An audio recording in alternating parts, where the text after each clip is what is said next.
హరే కృష్ణ దండత్ ప్రణామాలండి. అందరు భక్తులకి స్వాగతం. ఈరోజు మన శ్రీమద్ భాగవతం కక్షంలోకి.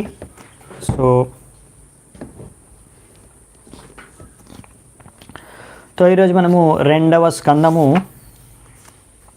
శ్రీమద్ భాగవతం 7వ అధ్యాయం 17వ నంబర్ శ్లోకం నుంచి చర్చించుకోవడానికి ప్రయత్నిద్దామంట. 17 నుంచి 25 నంబర్ శ్లోకం వరకు చర్చించుకోవడానికి ప్రయత్నిద్దాము. దానికన్నా ముందు మంగళాచరణ చేసుకొని చర్చను ఆరంభిద్దామంట.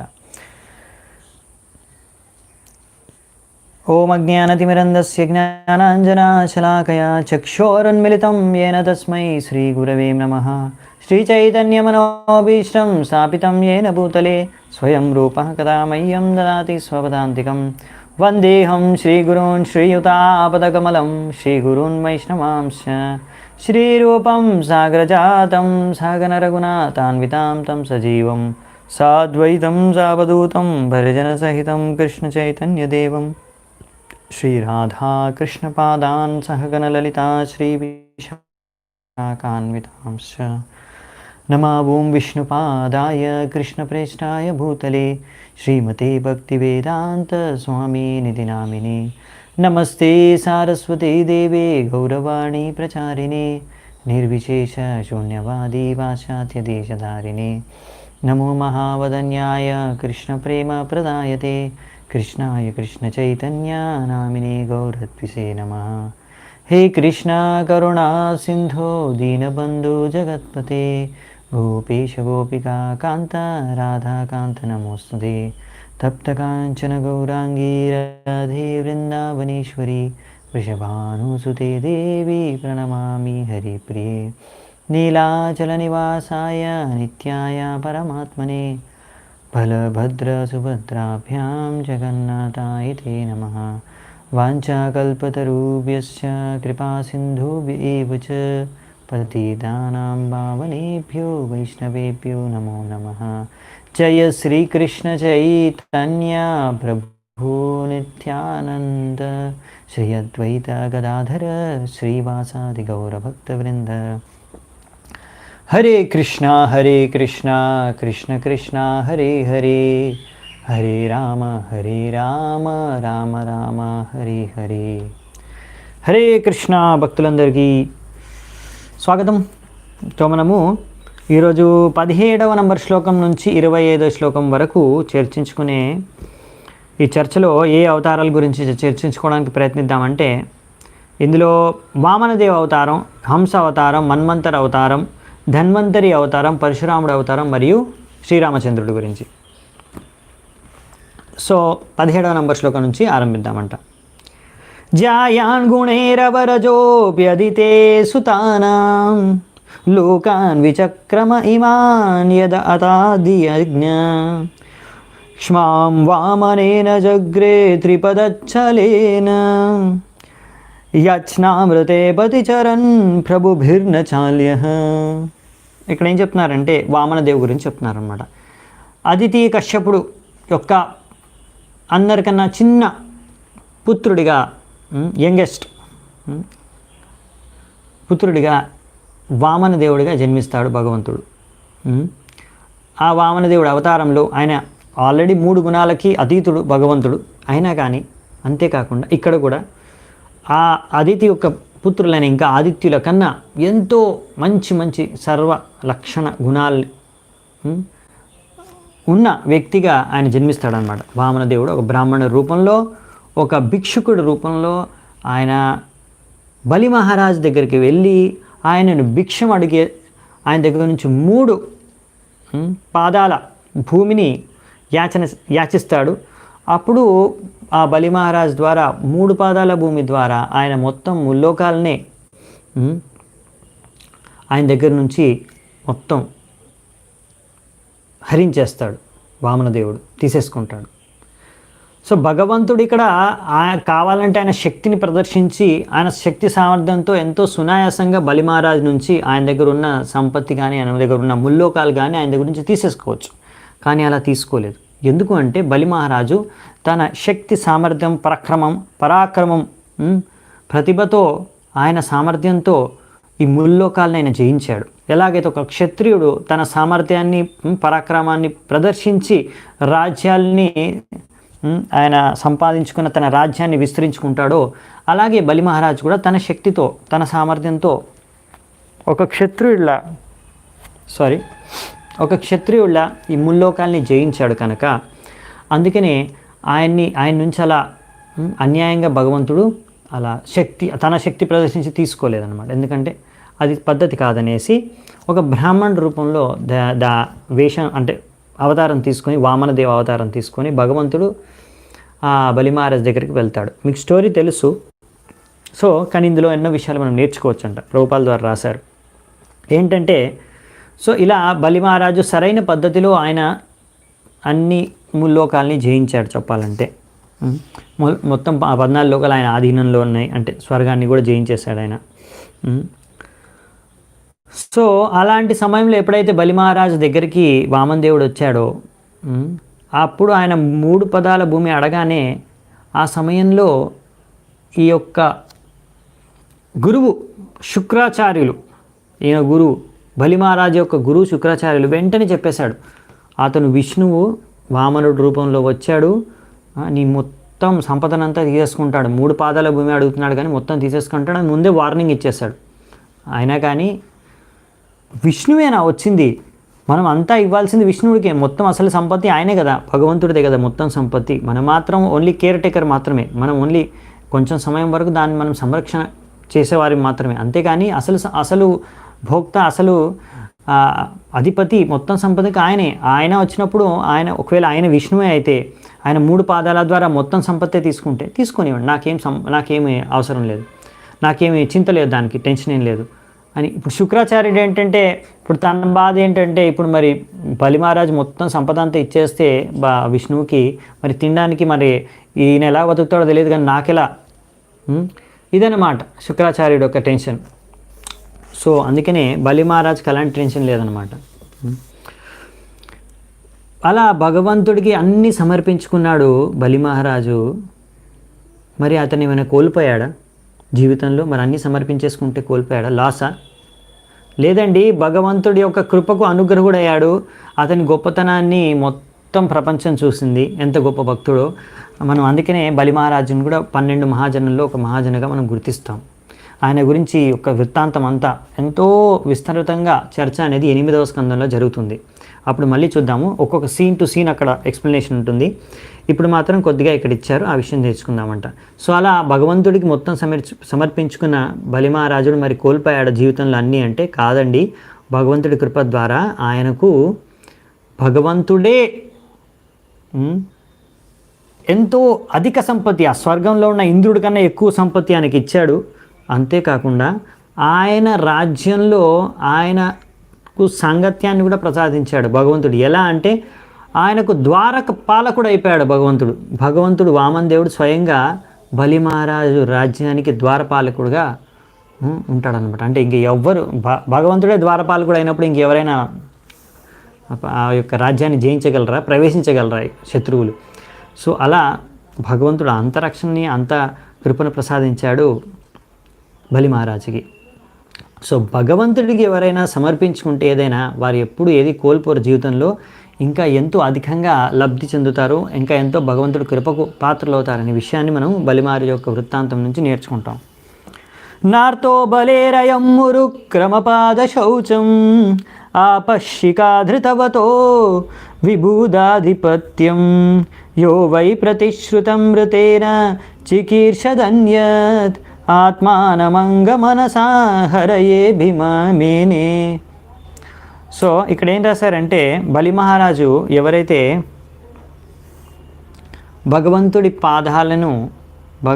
పాదపద్మాలను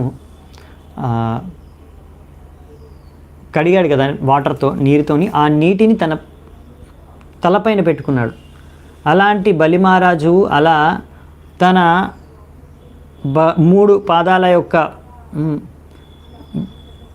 3 పాదాల భూమిని ఇవ్వడానికి అంగీకరించాడు. అలా ఇవ్వడానికి 2 పాదాల ద్వారానే వామన్ దేవుడు మొత్తం లోకాలు తీసేసుకుంటే ఇంకో పాదం ఎక్కడ పెట్టాలంటే బలి మహారాజు తన తలకాయని ఇచ్చాడు.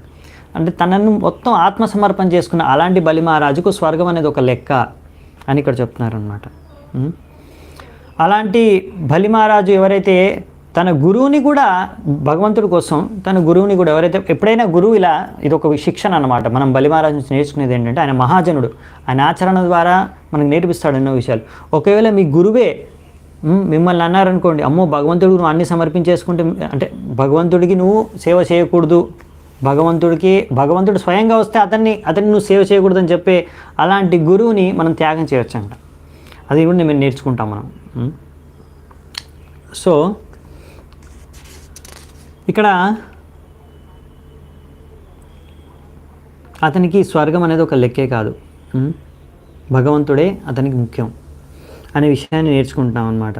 సో అలా భగవంతుడు ఎప్పుడైనా ఒక్కొక్కసారి తన శుద్ధ భక్తుల నుంచి ఇక్కడ బలి మహారాజ్ దగ్గర చూస్తున్నట్టుగా ఒక్కొక్కసారి ఎప్పుడైనా తన భక్తుల నుంచి మొత్తం సంపత్తిని అంతా హరించేస్తాడు. అప్పుడు ఎందుకు అంటే భగవంతుడికి ఇంకా ఆ యొక్క శుద్ధ భక్తుల యొక్క భక్తి పెంపొందించడానికి, ఇంకా తన యొక్క కృపకు పాత్రులను చేయడానికి ఏదో విధంగా భగవంతుడు తన యొక్క భక్తులకి ఇంకా కృపను ప్రసాదిస్తాడే కానీ ఎప్పుడు వాళ్ళు ఏది కోల్పోయిన వారు కారనమాట. ప్రభుపాదుల వారు ఎప్పుడైతే అన్నీ కోల్పోయారో, వారి యొక్క బిజినెస్ ఎంతో ప్రయత్నించాడు ఆయన, నా బిజినెస్ ద్వారా నేను భగవంతుడికి ఎంతో సేవ చేస్తానని, కానీ ఆ బిజినెస్ అంతా మునిగిపోయినప్పుడు అప్పుడు ప్రభుపాదుల వారు అంటున్నారు, భగవంతుడు కృప, ఇప్పుడు నేను సంపూర్ణంగా ఇంకా భగవంతుడికి సన్యాసం తీసుకొని సేవ చేసుకుంటానని డిసైడ్ చేసుకున్నారు. దాని తర్వాత ఇంకా భగవంతుడికి ఆ బిజినెస్ ధ్యాస వదిలేసి అప్పుడు వాళ్ళ గురువు చెప్పిన ఆదేశం ప్రకారం సన్యాసం తీసుకొని ప్రచారం స్టార్ట్ చేశారు. సో భగవంతుడి యొక్క కృప ఏ విధంగా వస్తుంది అనే విషయం మనకు తెలియదు అనమాట.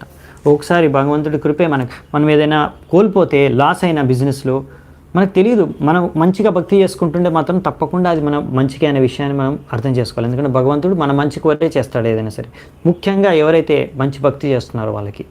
సో భౌతికంగా అది మనకు నష్టంగా కనిపించవచ్చు, కానీ అది భగవంతుడి దృష్టి ప్రకారం, ఆధ్యాత్మిక దృష్టి ప్రకారం మీకు అది ఎంతో లాభదాయకంగా కావచ్చు. ఎందుకంటే అసలైన లాభం భక్తి పొందడం, భక్తిలో పెంపొందించుకోవడం, భక్తి జీవితంలో మనం పెంపొందించుకోవడం, మన భక్తిలో ఉన్నతి చెందడం అనేది అసలైన లాభం జీవితంలో. అందుకనే ఇక్కడ మనకు కరెంటు రాలేదు కానీ జనరేటర్ ఆన్ చేశారు, నేను డోర్ ఆఫ్ చేశాను.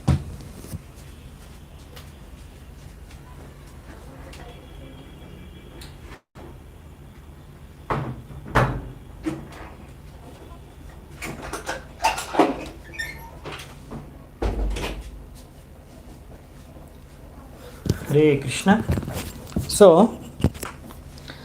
ఇక్కడ ఏం చెప్తున్నారంటే ప్రభుపాల్ వారు, అందుకే మనము ఆర్టిఫిషియల్ నీడ్స్ అంటే కృత్రిమంగా మన అవసరాలని, అవసరం లేని వస్తువులు అవసరంగా అనుకొని దాన్ని పెంచుకోకూడదు అని. ఒకసారి చాలామంది అనుకుంటారు, నాకు ఒకవేళ ఇది దొరికితే అప్పుడు నాకు ఇంకా జీవితంలో బాగుంటాను, నేను సంతోషంగా ఉండగలను, నాకు ఇది ఒక్కటి దొరికితే చాలు, నేను ఇంకా జీవితంలో ఇంకేం నాకు అవసరం లేదు. అలా ఒక్కొక్కటి ఆశను పెంచుకుంటూ పోతారు. అది డబ్బులే కానివ్వండి, ఆస్తులే కానివ్వండి, ఏ రకమైన సంపదే కానివ్వండి, ఏ రకమైన విషయ వస్తువులే కానివ్వండి, అవి పెంచుకుంటూ ఆ సదుపాయాలని పెంచుకుంటూ పోతుంటారు అనమాట.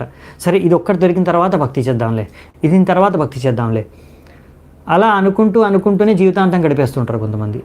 భక్తి అనేది చేయరు ఎప్పుడు.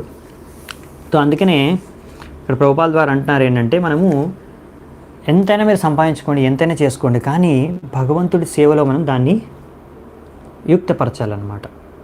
మనము మన జీవితంలో మనకి ఎంత అవసరమో మన జీవితానికి అంత మనం ఉంచుకొని, మనం దాంతో వాడుకొని మిగతాది భగవంతుడి సేవ కోసం ఉపయోగించాలంట. సో అలా ఉపయోగించిన వాళ్ళు ఎప్పుడు ఏమి కోల్పోరు, వాళ్ళు ఎప్పుడు ఒక లూజర్స్, వారెప్పుడు అలా జీవితంలో ఓడిపోయిన వారు కారనమాట. అసలైన సక్సెస్ వాళ్ళే జీవితంలో సాధించగలరు. ఇప్పుడు నెక్స్ట్ శ్లోకం చూద్దామంట, హంసావతారం గురించి. తుభ్యం చ నారద వృషం భగవాన్ వివృద్ధ భావేన సాధు పరితుష్ట ఉవాచ యోగం జ్ఞానం చ భాగవతమాత్మసతత్వదీపం యద్వాసుదేవ శరణా విదురంజసైవ. ఇప్పుడు ఏం చెప్తున్నారంటే, ఇక్కడ బ్రహ్మదేవుడు చెప్తున్నాడు కదా ఇవన్నీ అవతారాల గురించి. ఇప్పుడు నారదునికి చెప్తున్నాడు, ఓ నారద, నీకు ఆ భగవంతుడు హంస అవతారంలో వచ్చి భగవత్ తత్వాన్ని, భక్తి తత్వాన్ని, ఎలా భక్తి చేసుకోవాలనే విషయాన్ని ఎంతో సులువైన పద్ధతిని, సులువైన మార్గంగా నీకు స్వయంగా చెప్పాడు. ఎందుకంటే నువ్వు ఎంతో శ్రద్ధతో ఆయనను సేవించుకున్నావు, భక్తి చేసుకుంటున్నావు, ఆయన పట్ల భక్తి చేసుకోవాలని ఆ ఉద్దేశంతో ఆ భగవంతుడికి శరణాగతుడు అయ్యావు కనుక నీకు భగవంతుడు అలా శిక్షణలు ఇచ్చాడు అనే విషయాన్ని కూడా ఇక్కడ మనకి చెప్తున్నారన్నమాట. అలా ఎవరైనా భగవంతుడికి శరణాగతులైతే, ఆ భగవంతుడికి భక్తి చేయాలనుకుంటే అలాంటి వారికి భగవంతుడు భక్తి జ్ఞానాన్ని తప్పకుండా ప్రసాదిస్తాడని చెప్తున్నారు ఇక్కడ. సో ఇది అన్నమాట. మనం భగవంతుడిని అర్థం చేసుకోవాలి అంటే, భగవంతుడి గురించి సరిగ్గా మనకు తెలియాలి అంటే మనం ముందు భగవంతుడి యొక్క భక్తి మార్గాన్ని అనుసరించాలి. వేరే మార్గం లేదంట. చాలామంది భగవంతుడి కృష్ణుడు భక్తులు అవ్వకుండా మేము చదువుకొని అర్థం చేసుకుంటాం, కృష్ణుడు అసలు భగవంతుడా కాదా మేము టెస్ట్ చేస్తాం, మేము శాస్త్రాలు చదివి చూస్తాం అసలు అది భగవంతుడా కాదా కృష్ణుడు అని. అలా ఉద్దేశంతో మీరు ఎంత చదివినా, ఎన్ని వేద శాస్త్రాలు చదివినా ఎప్పటికీ మీరు అర్థం చేసుకోలేరు భగవంతుడి భక్తి తత్వాన్ని, భగవంతుడి విషయాల్ని. ఇదంతా రహస్యంగానే ఉంటుంది. మీరు భగవద్గీత 10 సార్లు చదివినా సరే భగవంతుడు భక్తుడు కాకుండా, సరైన చేతన లేకుండా, గురు పరంపర కాకుండా మీరు 100 సార్లనే చదవండి భగవద్గీత శ్లోకాలని, మీరు మరి దాని నుంచి లబ్ధి పొందలేరు అన్నమాట. భక్తిలో ఉన్నతి పొందలేరు, ఆ భగవంతుడి భక్తులుగా మారలేరు.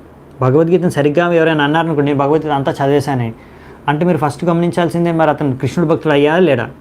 అతను భగవద్గీత 10 సార్లు చదివినా కానీ ఇంకా కృష్ణుడు భక్తి మాత్రం చేయట్లేదు అంటే ఇంకా భగవంతుడు కృష్ణుడా అనే విషయాన్ని కూడా అర్థం చేసుకోలేదు. కొంతమంది ఉన్నారు భగవద్గీత చదివేశారు కానీ భగవంతుడు ఎవరంటే ఏమో అంటారు, లేకపోతే ఎవరో నిరాకార బ్రహ్మం, ఏదో బ్రహ్మజ్యోతి, లేకపోతే ఏదో ఒకటి చెప్తూ ఉంటారు అనమాట, ఏదో శక్తి అది ఇది అని, లేకపోతే నువ్వు నేనే భగవంతుడు అని చెప్తారు. సో ఇలాంటి వారు 10 సార్లు కాదు 100 సార్లు భగవద్గీత చదివినా వాళ్ళు ఏం సరిగా అర్థం చేసుకోలేదు. ఎందుకంటే వాళ్ళు సరైన భక్తి చేతన లేదు కనుక. ఎవరైతే భక్తులవుతారో భగవంతుడు వాళ్ళకి అంత రహస్యాలనంతా తెలియజేస్తారనమాట, భక్తి తత్వాన్ని, భగవంతుడి గురించి. ఎలాగైతే అర్జునుడికి భగవంతుడు భగవద్గీత ఎందుకు చెప్పారు, భక్తోసిమే సఖా చేతి, ఆయన భక్తుడు ఇంకా ఆయన సఖా, అందుకని ఆ విషయం అనేది గుర్తుంచుకోవాలన్నమాట మనం. సో మరి ప్రభుజీ మనం స్టార్టే చేయలేదు కదా భక్తి, ఎలా స్టార్ట్ చేస్తామంటే ప్రభుపాల్ వారు ఇక్కడ రాశారు. అందుకని ఎవరైతే ఆల్రెడీ గురు పరంపరలో ఉన్నారో, ఎవరైతే శుద్ధ భక్తులో వారిని అనుసరిస్తున్నారో, భక్తి మార్గాన్ని సరైన విధిగా అనుసరిస్తున్నారో పరంపరలో, వారితో పాటు మీరు వారికి సహకరించాలి. వారు చెప్పిన విషయాల్ని విని వారికి సహకరించి వాళ్ళతో పాటు మీరు భక్తిని అనుసరించాలి వారి మార్గదర్శనంలో. ఆ విధంగా మీరు భక్తిని అనుసరిస్తూ ఉంటే మెల్లిమెల్లిగా మీకు భక్తి గురించి, భగవతత్వాన్ని గురించి అన్నీ భగవంతుడి కృప ద్వారా మీకు తెలుస్తాయన్నమాట. సో ఈ విషయాలన్నీ మనము భక్తి ఎలా చేయాలనే విషయాన్ని మనం భక్తుల నుంచి నేర్చుకోవాలని ఇక్కడ రాశారు ప్రభుపాల్ వారు. నెక్స్ట్ అవతారం చూద్దామంట. 20వ శ్లోకం. చక్రం చ దిక్ష్వ విహతం దశసు స్వతేజు మన్వంతరేషు మనువంశధరో బిభర్తి దుష్టేషు రాజసుదమం వ్యదధాత్ స్వకీర్తిం సత్యే త్రిపృష్ట ఉషతీం ప్రతయాం చరిత్రైః. సో ఇక్కడ ఏం చెప్తున్నారంటే, బ్రహ్మదేవుడు అంటాడు భగవంతుడు మను అవతారంలో, మన్వంతర అవతారం, అవునా, మన్వంతరేషు మనువంశధరో బిభర్తి. సో మన్వంతర అవతారంలో ప్రతి మనువుగా భగవంతుడు, మను అవతారం కూడా భగవంతుడు అవతారమే. మరి ఒక్క మనువు అంటే భగవంతుడు ఎన్నోసార్లు మనువు అవతారం తీసుకుంటారనమాట. సో ఒక బ్రహ్మదేవుడి ఒక్క రోజులో 14 మనువులు ఉంటారు, అవునా. సో ఇలా భగవంతుడు మనువు అవతారంలో కూడా వచ్చి మనుష్య జాతిని మొత్తాన్ని సంరక్షిస్తాడు, శాసిస్తాడు, పాలిస్తాడు, ఇంకా అన్నీ వాళ్ళకి సంరక్షణ అనేది ఇస్తాడు. ఇంకా ఎవరైతే దుష్టు రాజులు అధార్మిక రాజులు ఉంటారో వాళ్ళని దండించడం, ఖండించడం, చంపేయడం కూడా చేస్తారనమాట. ఇలా ఈయన చేసిన పరిపాలనా కార్యాల వల్ల ఆయన ఖ్యాతి ముల్లోకాల్లో వ్యాపించి ఉంటుంది.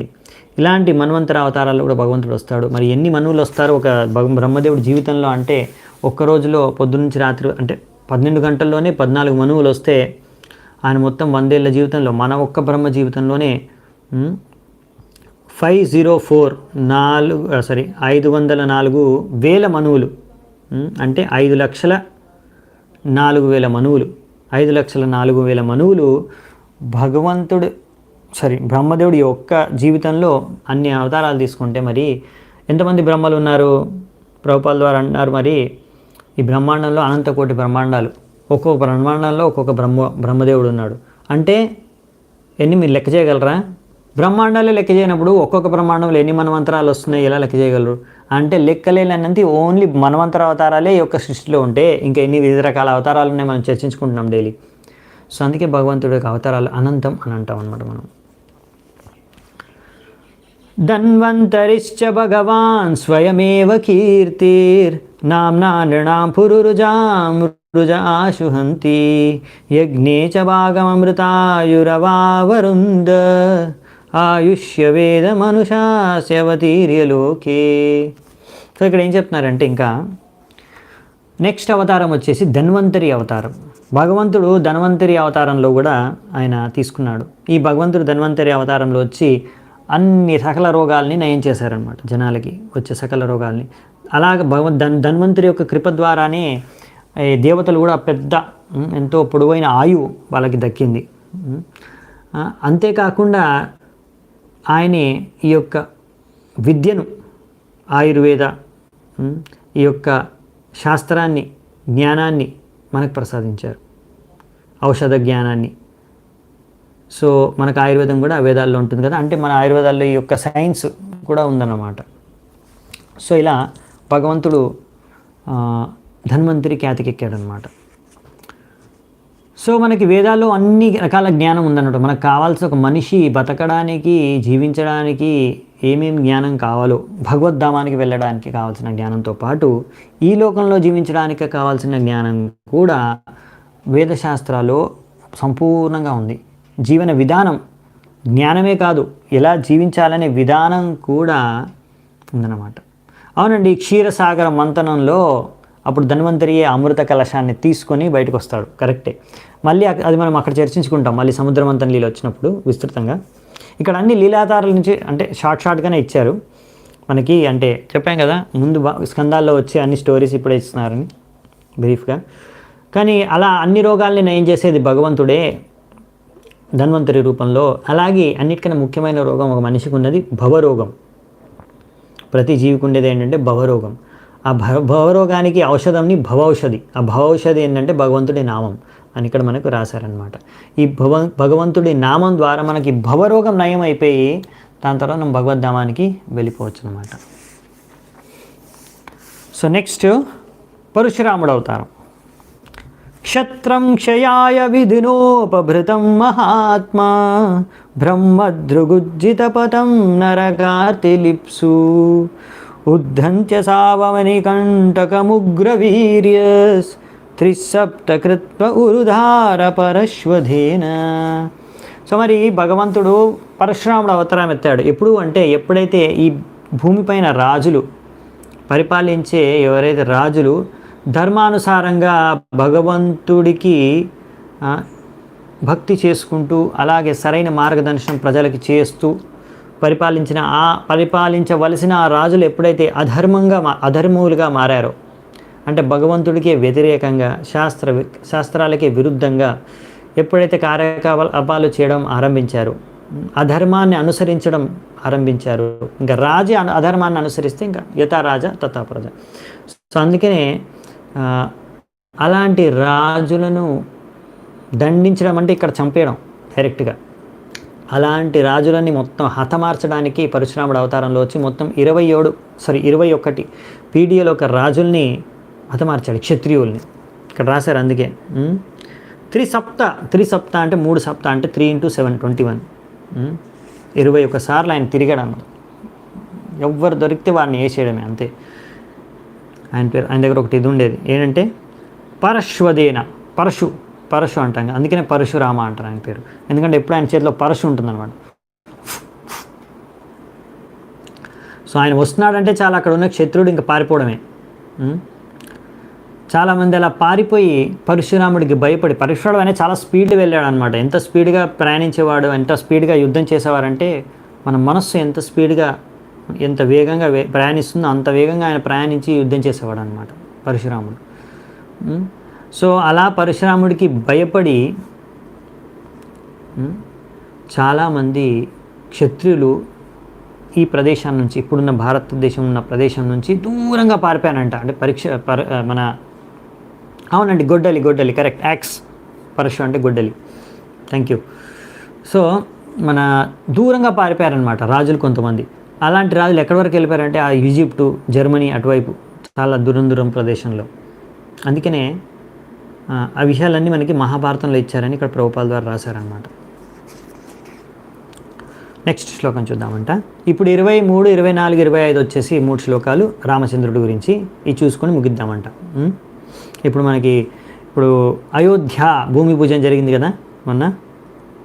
సో ఇప్పుడు ఆ రామచంద్రుడి గురించే మనము చర్చించుకుంటాం ఇప్పుడు 3 శ్లోకాల్లో. ఈరోజు మనము ఈవినింగ్, సాయంత్రం ఉండదండి ఏం క్లాసు. ఇప్పుడు కొద్దిగా నాకు ఈవినింగ్ టైమింగ్స్ కొంచెం నేను సెట్ చేసుకోవడానికి కొద్దిగా టైం పడుతుంది అనుకుంటా.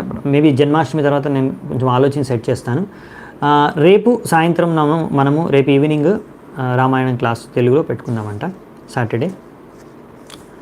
సో అందులో అయోధ్య నగరి గురించి విస్తృతంగా చర్చించుకుందాము. ఇక్కడ మాత్రం ఈ 3 శ్లోకాల్లో కొద్దిగా చూసుకొని మనం ముగిద్దామంటే ఈరోజు చర్చ పొద్దున. అస్మత్ ప్రసాద సుముఖ కలయా కలేశ ఇక్ష్వాకు వంశావతీర్య గురోర్నిదేశే తిష్టన్వన సదైత్యానుజాన్ ఆవివేశ యస్మిన్ విరుధ్య దశకందర ఆర్తిమర్చాత్. తో భగవంతుడు మనందరి ప్రాణులపైన కృప ప్రసాదించడానికి శ్రీరామచంద్రుడి అవతారంలో ఇక్ష్వాకు కులం వంశంలో జన్మించాడు దశరథు పుత్రుడిగా. ఆ దశరథు మహారాజు యొక్క ఆదేశానుసారంగా ఆయన వనవాసం కూడా వెళ్ళాడు. ఆయనతో పాటు సీతాదేవి, లక్ష్మణ కూడా వనవాసానికి వెళ్ళారని రాశారు. అలా వనవాసంలో ఉన్నప్పుడు అక్కడ రావణాసురుడు ఈ రాముడి పట్ల అపరాధాన్ని చేశాడు. ఏం అపరాధం చేశాడంటే సీతాదేవిని అపహరించుకుని వెళ్ళిపోయాడు. అందువలన రాముడు ఆయనకి మృత్యు దండన విధించాడనమాట. ఆయన హతమార్చేశాడని ఇక్కడ రాశారు. అవునండి, ప్రభుపాల్ గారు మొత్తం రామాయణం అంతా ఒక పారాగ్రాఫ్లో కూడా ప్రజెంట్ చేయగలరు. సో ఈ భగవంతుడు రామచంద్రుడికి ఒక ముఖ్యమైన విషయం ఉంది ఇందులో. రామాయణంలో ఎన్నో విషయాలు ఉన్నాయి, మనం ఎలాగో రామాయణంలో చర్చించుకున్నాం విస్తృతంగా. కానీ ప్రభుపాల్ రాసిన పాయింట్స్ కొన్ని చర్చించుకొని వెళ్దామంటే ఈరోజు. సో రామచంద్రుడే కాకుండా రామచంద్రుడితో పాటు రామ లక్ష్మణ భరత శత్రుఘ్నులు భగవంతుడు 4. ఇవి నలుగురు కూడా భగవంతుడికి అవతారాలే, విష్ణుతత్వ అవతారాలే. మనం రామాయణంలో కూడా చూసుకున్నాం, ఇక్కడ కూడా అదే ప్రభుపాల్ ద్వారా రాశారనమాట. మన చతుర్వ్యూహ ఎవరైతే ఉంటారో వాసుదేవ, సంకర్షణ, ప్రద్యుమ్న, అనిరుద్ధ, వీరి నలుగురే ఇక్కడ రామలక్ష్మణ భరత శత్రుఘ్నులుగా వారు అవతరిస్తారనమాట. వీరు సాధారణమైన మనుషులు కాదు. కొంతమంది అనుకుంటారు రాముడు మాత్రం భగవంతుడు, కానీ వీళ్ళు 3 తమ్ముళ్ళు ఉన్నారే వాళ్ళు భగవంతుడు కాదు, భగవంతుడు అవతారం కాదు, వాళ్ళు నార్మల్ మనుషులే మనలాగా అనుకుంటారు. కాదు, అందరూ విష్ణుతత్వలే, భగవంతుడు విష్ణువు యొక్క అవతారాలే. ఇంకొకటి వచ్చేసి ఇంకా కొంతమంది మూర్ఖులు ఆ భగవంతుడు కూడా రాముడు కూడా భగవంతుడు కాదు, ఆయన కూడా సాధారణ మనిషే అని కూడా ప్రచారం చేస్తుంటారు కొంతమంది మూర్ఖులు. ఇప్పుడు కూడా ప్రచారం చేస్తున్నారు. అక్కడ అయోధ్యలో రాముడు మందిరం కడుతుంటే కొంతమంది మూర్ఖులు ఆ అయోధ్యలో జరిగే ఆ రామ మందిరం, ఆ రాముడు అనేవాడు భగవంతుడు కాదు, భగవంతుడు అలా రాముడు అనేవాడు భగవంతుడేం లేడు. మనం అలా ఆయన ఎందుకు ఆరాధిస్తున్నామంటే ఆయన అన్ని మంచి లక్షణాలు ఉన్నాయి, ఆయన పురుషోత్తముడు, అన్ని పురుషుల్లో ఎంతో ఉత్తమైన పురుషుడు, అంతే ఒక సాధారణ పురుషుడు కానీ ఎన్నో ఉత్తమైన లక్షణాలు ఉన్నాయి. కాబట్టి మనం కూడా అలా అవ్వాలి, అలా రాముడిలా అవ్వాలి అనేసి ఆయన్ను మనం ఆరాధిస్తున్నాం. ఆయన ఒక మన ఆదర్శ పురుషుడు మాత్రమే, ఆయన భగవంతుడు కాదు అని కూడా కొంతమంది ప్రజలకి ప్రచారం చేస్తున్నారు. వారు ఇప్పుడు కరెంట్గా మీరు అందరికన్నా చాలా పాపులర్ గురువు అన్నమాట భారతదేశంలో కానీ విశ్వవ్యాప్తంగా. ఇలాంటి తప్పుడు ప్రచారాలు చేస్తున్నారు. మనకేవి తెలియకుండా వాళ్ళ మాటల గ్యారంటీ చేసి ఎంతో చాలా అద్భుతంగా చెప్తారనమాట. వాళ్ళు చెప్పే స్టైల్కే పిచ్చోళ్ళు అయిపోతారనమాట జనాలు అమాయకులు కనుక వాళ్ళకి తత్వాల గురించి తెలియవు. వాడు చెప్పే చెత్తవాగుడు అంతా వినేసి వాడే పెద్ద గురువు అనేసి గురువు అనేసి వాడిని పెద్ద గురువు చేసేస్తారనమాట. అలాంటి చెత్త గురువులు ఒకసారి కూడా భగవంతుడి శ్లోకాన్ని అంటే భగవద్గీతలో కానీ భాగవతంలో ఉండే శ్లోకాలు మాత్రం చెప్పరు. మీరు చూడండి, ఎవరైనా భగవంతుడి గురించి చెప్తున్నప్పుడు ఇలాంటి విషయాలు ఎన్ని శ్లోకాలు చెప్తున్నారండి, ఒక్క శ్లోకం కూడా కోట్ చేయరనమాట. రామాయణం నుంచి కానీ భాగవతం గురించి కానీ వాళ్ళ చెత్త అంతా మనసుతో ఆలోచించుకున్న కల్పితమైన విషయాలన్నీ ఒక మంచి మాటల గారడీ చేసి చెప్తారు. చాలామంది అమాయక ప్రజలకి ఏం తెలియదు, వాళ్ళు ఎప్పుడు జీవితంలో భగవద్గీత చదవలేదు, భాగవతం చదవలేదు, రామాయణం చదవలేదు. వాళ్ళకి ఏం తెలుసు, వాడు చెప్పిన చెత్త అంతా దానికి లక్షల మంది అని చెప్పట్టు కొడుతున్నారు కదా, అదే కరెక్ట్ ఏమో. లక్షల మంది లైక్స్ ఉన్నాయి, 1,00,000 మంది ఫాలోవర్లు ఉన్నారు అంటే ఇంకా వాడు చెప్పేది కరెక్టే. గొర్రెల మందం అనమాట. అలా తయారయ్యారు ప్రజలు చాలామంది. సో చాలామందికి తెలియదు రాముడు కూడా ఒక మనిషే, మనం ఆరాధిస్తున్నాము అలా అవ్వాలి అనేసి, అలాంటి ఉత్తమమైన లక్షణాలు మనం పొందాలని కూడా మూర్ఖంగా పిచ్చి పిచ్చిగా జనాలందరూ కూడా ఇచ్చేస్తున్నారనమాట. ఇంకా కొంతమంది అయితే ఇంకా రివర్స్గా కూడా వ్యతిరేకంగా కూడా రాముడికి చాలామంది వీడియోసు, లెక్చర్సు, ప్రవచనాలు కానీ, డ్రామాలు కానీ, వీడియోలు కానీ తయారు చేస్తున్నారు. సో మీరు ఇలాంటివన్నీ వాట్సాప్లో మీరు చూస్తుండొచ్చు కూడా, జాగ్రత్తగా ఉండాలి. అందుకే నేను ఒకసారి కూడా చెప్పాను, ఈ వాట్సాప్లో వచ్చే ప్రతి ఒక్కరు ఏ చెత్తనాయాలు పంపించినవన్నీ కూడా సరైన శాస్త్రానుసారంగా ఉన్నాయి అనుకోకూడదు. రాముడి గురించి, భగవంతుడి గురించి ఇవాళ రేపు చాలామంది కంకణం పట్టుకొని కూర్చున్నారన్నమాట. వాళ్ళ ఒకటే ఉద్దేశం, సాధారణ ప్రజలపైన ఈ భగవంతుడి గురించి తప్పుగా ప్రచారం చేసి వారికి భగవంతుడి పైన నమ్మకం లేకుండా చేయాలి, లేకుంటే తప్పుడుగా ప్రచారం చేయాలని చాలామంది ప్రయత్నిస్తున్నారు. అందుకే మీరు జాగ్రత్తగా ఉండాలి, ఎవరి దగ్గర నుంచి వింటున్నారు, ఏ వీడియోలు చూస్తున్నారు, ఎలాంటివి అనేది. అందుకే ఇక్కడ చెప్పారు, ఇక్కడ ప్రభుపాల్ వారు మరి పదే పదే పదే పదే ఎందుకు చెప్తారు, భగవంతుడు నిరాకార బ్రహ్మను కాదు, ఆ నిరాకార, కొంతమంది అంటారు ఆ నిరాకార బ్రహ్మనే, ఆ నిరాకార అంటే ఆకారమే లేదు, అలాంటి ఆ బ్రహ్మను ఒక మనిషి రూపంలో వస్తాడు, అవతరిస్తాడు అని చెప్తారు. ఇది కూడా తప్పు. అందుకే మనం పదే పదే చెప్తున్నాం. అయినా కానీ కొంతమంది భక్తులకి ఇంకా అర్థం కాదు, ఆ నిరాకారవాదం, మాయావాదం అంటే ఏంది, ఇంకా క్వశ్చన్ మార్క్ అనమాట. ఎందుకంటే ఎప్పుడైతే మనం నిరాకారవాదం, మాయావాదం గురించి చర్చించుకుంటామో వాళ్ళ మైండ్ అంతా బ్లాక్ అయిపోద్ది. ఎప్పుడైతే స్టోరీ వస్తుందో రావణాసుడు సీతను కిడ్నాప్ చేసుకుని అప్పుడు మైండ్ ఓపెన్ అవుద్ది అనమాట. అలా స్టోరీ పార్ట్లో మైండ్ ఓపెన్ చేసుకొని తత్వంలో చర్చించుకునేటప్పుడు మైండ్ని క్లోజ్ చేసుకుంటారే, ఇంకా వాళ్ళకి జీవితంలో ఎప్పుడు అనేది తత్వబోధనం అనేది అర్థం కాదనమాట. అందుకని మనం జాగ్రత్తగా ఉండాలి. స్టోరీ మాత్రమే తెలుసుకోకూడదు, తత్వాల గురించి కూడా తెలుసుకోవాలి. భగవంతుడు రాముడు, అవునా, ఆయన ఏ బ్రహ్మజ్యోతియో నిరాకారమే ఆకారం తీసుకోలేదు. భగవంతుడు స్వయంగా రాముడు అలాగే ఎప్పుడు ఉంటాడు. అయోధ్య అనేది ఆధ్యాత్మిక ప్రపంచంలో, చిన్మయ జగత్తులో అయోధ్య ప్లానెట్ ఉంది.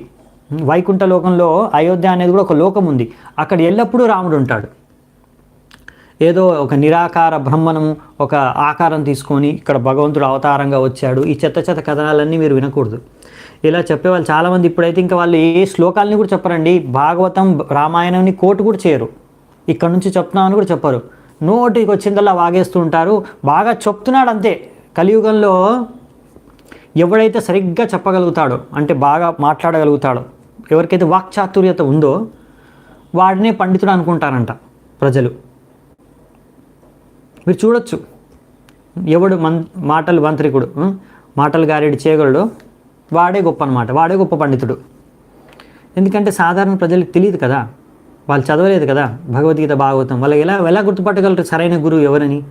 సో అందుకని మీరు ఎవడో లక్షల మంది ఎవరినైనా ఫాలో అవుతున్నంత మాత్రాన చాలామంది పిచ్చిగా ఇప్పుడు ఇన్ని అవతారాలు మనం చర్చించుకుంటున్నాం సరిగ్గా. అయినా కానీ కొంతమంది ఎవడో కల్కి భగవాన్ అని కూర్చుంటాడు, ఆ చెత్తనాయాల్ని పూజ చేయడానికి వేల మంది వెళ్తున్నారు. ఎక్కడో కూర్చున్నాడంట సౌత్ ఇండియాలో, దక్షిణ భారతంలో. ఇంతకుముందు ఇంకొక బాబా కూడా ఉండే, చచ్చిపోయాడులే కొన్ని రోజుల కింద. సో మీరు జాగ్రత్తగా ఉండండి. అందుకనే ఇలాంటి దొంగ బాబాలు, దొంగ అవతారాలు ఎందుకు మనం ఇన్ని అవతారాల గురించి చర్చించుకుంటాం ప్రతిరోజు? ఎందుకు బ్రహ్మదేవుడు చెప్పాడు ఇవి అవతారాలని, ప్రామాణికమైన అవతారాలని? ఇంత తెలిసినాక కూడా ఇంకా దొంగ అవతారాలు, దొంగ బాబాలు వెనకాల ఎందుకు పడ్డాం? మనకు తెలుసు కదా రాముడు కృష్ణుడు భగవంతుడు అని. రాముడు కృష్ణుడి పూజించుకోండి కదా. ఈ దొంగ బాబాలని, దొంగ అవతారాలను ఎందుకు పూజించుకుంటారు? వాళ్ళ ఫోటోలు ఎందుకు పెట్టుకుంటారు మీ యొక్క మందిరంలో? సో ఈ విషయం జాగ్రత్తగా ఉండండి మీరు. అవసరం ఏంటి? వాడు అవతారమో కాదో చెత్తనాయాలు వదిలేచ్చు కదా. మనము తెలియకపోతే భగవంతుడు కృష్ణుడు రాముడు అని తెలుసు కదా. ఇంకా అవతారాలు కావాలంటే కూడా ఇచ్చారు. ఈరోజు వామన అవతారం చర్చించుకున్నాం, పరశురాముడు అవతారం చర్చించుకున్నాం, నిన్న నరసింహ అవతారం చర్చించుకున్నాం, దత్తాత్రేయ, ఇంకా కపిల అవతారం, చతుష్కుమార, నరనారాయణ, ఎన్ని అవతారాలు ఉన్నాయి. ఇప్పుడు 25 అవతారాలు ఇక్కడే మనకి ఈ యొక్క అధ్యాయంలోనే ఇచ్చేశారు. సో ఇందులో ఏ అవతారాన్ని పూజించుకోండి అంత కావాలనుకుంటే.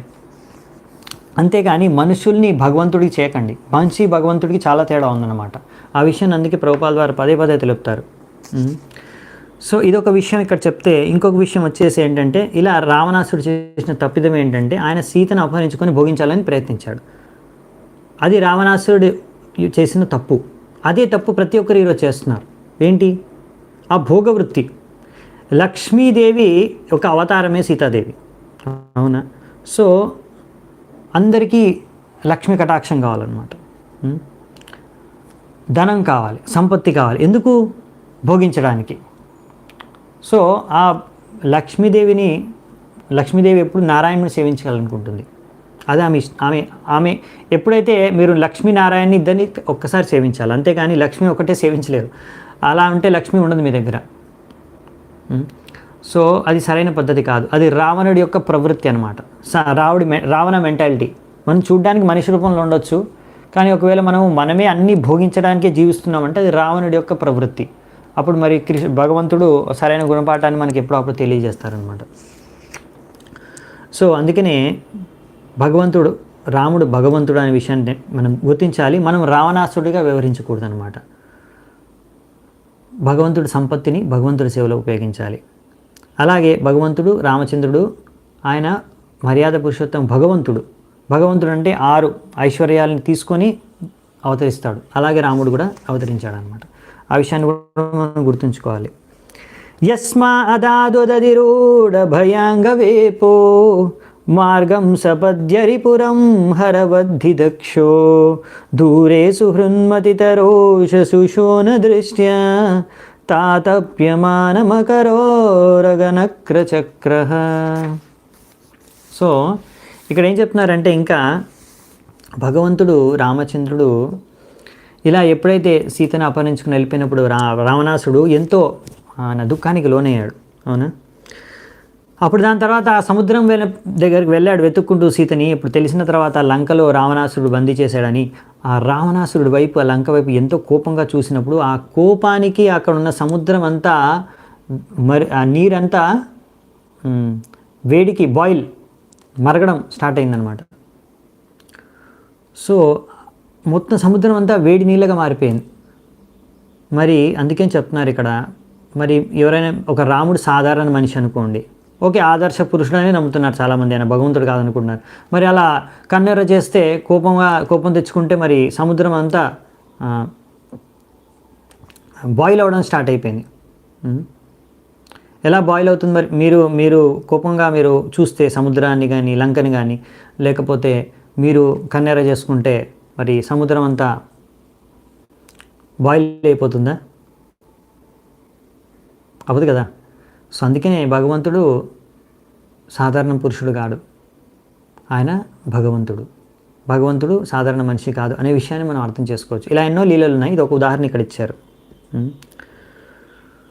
సో అలా భగవంతుడు కన్నెర చేసుకొని చూసినప్పుడు లంక వైపు సముద్రం అంతా, ఎందుకంటే సముద్రం కూడా దారి ఇవ్వట్లేదు కదా, అందుకే సముద్రం వైపు కూడా కోపంతో చూసినప్పుడు ఆ సముద్రం అంతా నీరంతా వేడితో ఆవిరైపోతుంది అన్నమాట. అప్పుడు అక్కడ ఉన్న అందులో ఉన్న ఎన్నో రకాల ప్రాణులందరూ కూడా అన్నీ కూడా కష్టానికి లోనైతే అప్పుడు సముద్రదేవుడు వచ్చేసి క్షమాపణ కోరుకుంటూ రాముడికి ఆదేశాన్ని అదే సూచన ఇస్తాడనమాట, ఎలా వారధి కట్టుకొని వెళ్ళొచ్చు అనేది. సో ఆ విధంగా మనం అర్థం చేసుకోవచ్చు అనమాట భగవంతుడు రాముడు ఎంత గొప్ప అని. అలాగే ఇంకో విషయం అర్థం చేసుకోవాల్సింది ఏంటంటే, ఇక్కడ భగవంతుడు ఇక్కడ కోపం కూడా ప్రదర్శించాడు, ఇంతకుముందు మనస్తాపాన్ని కూడా ప్రదర్శించాడు.